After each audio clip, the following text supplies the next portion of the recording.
जुन घरको नुन खाइस त्यही थालमा थुक्छ। नुन चर्को भयो, मलाई मन परेन।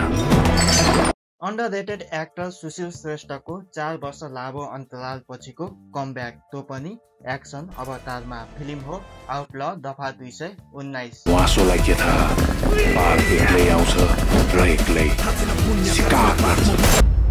फर्स्ट डे फर्स्ट सो हेर्न म पुगे सिनेमा हलमा। नमस्कार, म सचिन भट्टराई। सिने रिभ्यूमा तपाईलाई स्वागत छ।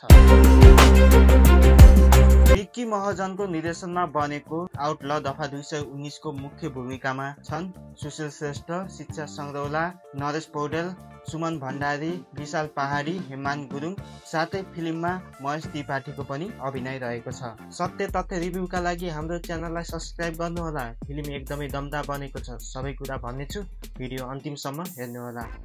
फिल्म हेर्न म पहिलेदेखि नै एक्साइटेड थिएँ। फिल्मको ट्रेलर यति दमदार छ, फिल्मले सुशील श्रेष्ठलाई अन्डररेटेड स्टारबाट एक्सन स्टार बनाउने एक्सपेक्टेसनका साथ म हलभित्र छिरेको थिएँ। जुन कुरा फिल्म हेरिसकेपछि मिट पनि भयो।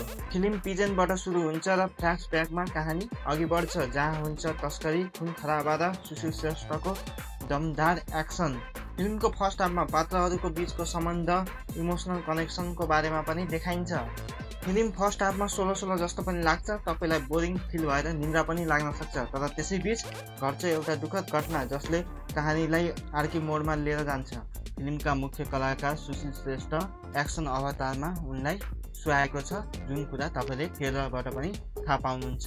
फिल्मको कहानीले कसरी ठुला बडाहरूले आफन्तहरूको अपराधलाई कसरी ढाकछोप गर्छन् र ढाकछोप गर्न कुन हदसम्म जित्छन् भन्ने कुरालाई देखाएको छ। तर फिल्ममा एउटा यस्तो सिन छ जहाँ अपराध गर्ने अपराधीलाई सजाय दिएको छ।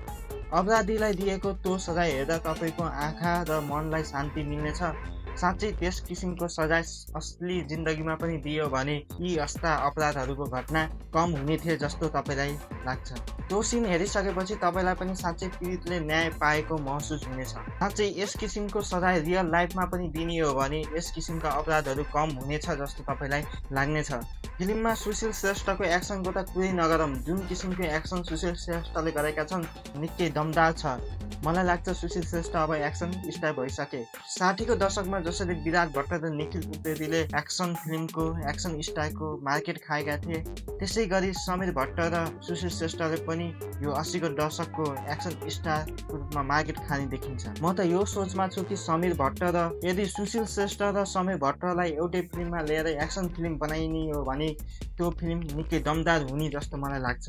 फिल्मको कहानी र फिल्मले उठाएको विषयवस्तु एकदमै दमदार छ, तर पनि मलाई फिल्मको इन्डिङ भने त्यति चित्त बुझेन। फिल्मको इन्डिङ आधा अधुरो पार्ट 2 ल्याउने हिसाबले गरे जस्तो लाग्छ, तर त्यो गर्न जरुरत थिएन। फिल्मको इन्डिङ अझै दमदार बन्न सक्थ्यो, तर फिल्मको इन्डिङमा कहानी त्यति चित्त बुझ्दो छैन।